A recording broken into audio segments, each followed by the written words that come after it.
ese utekereza ko amafaranga yo kuri YouTube aturuka mu matangazo gusa? Ibi ngibi ntago ariko bimeze. Abantu benshi bakunda kwibaza ku bintu byerekeranye na YouTube.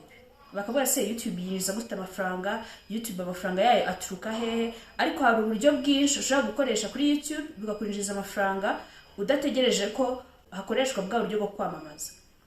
Dukurikirana kugeza ku musozo kuko iyi video ikubiyemo ibintu byinshi ushobora gukora uburyo wakwinjiza amafaranga kuri YouTube bitakugoye kandi mu buryo bwiza cyane. Dukurikirane nguhaye ikaze.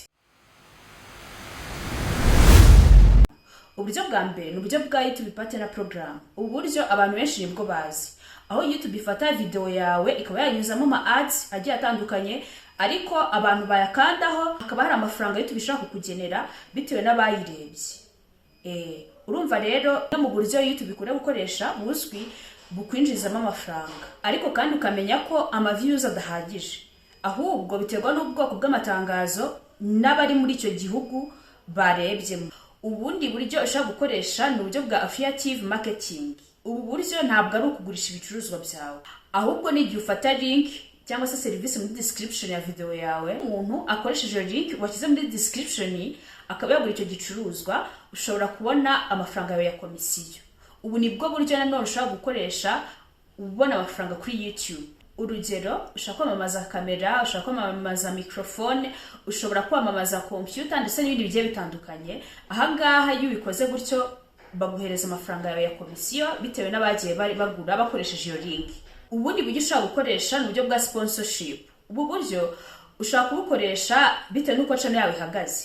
Hari igihe channel yawe yarakuze cyangwa se wizewe, ibigo bikaba byaguhereza ibicuruzwa byawe wabamamariza ukoresheje video. Hari iminota iba yaragenwe uba ugomba gukoresha ukinjiza amafaranga, ukamamariza abo bantu ukinjiza amafaranga. Ubundi buryo bwa gatanu ushaka gukoresha ni uburyo bwa membership.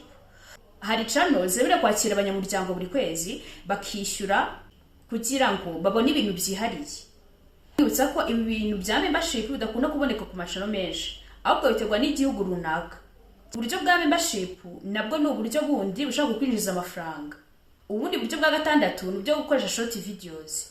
Iki kintu abantu benshi ntabwo bakizi. Buriya short videos ni imwe mu nzira nziza zituma channel yawe ikura, kuko short zizana abasabu byihuse. Ikindi kandi short buriya ishaka kwinjiza amafaranga bitewe n'abareba benshi. Urumva short ikuza audience, ituma audience iba nini cyane. Iyo ukoresha amashoti bihita bikorohera kubera izo nzira twakubwiye haruguru. Nkuko mubibonye rero, amafaranga kuri YouTube ntabwo ava mu matangazo gusa, ahubwo ni inzira nyinshi ushaka kubyazamo amafaranga ukoresheje buriya buryo YouTube iba yaguhaye. Rero niba kunze iyi video ndagusaba kanda like ndetse na subscribe kuri channel yacu, unasangiza n'inshuti zawe tuzongera gusubira mu biganiro bitaha. Murakoze cyane, Imana ibarinde.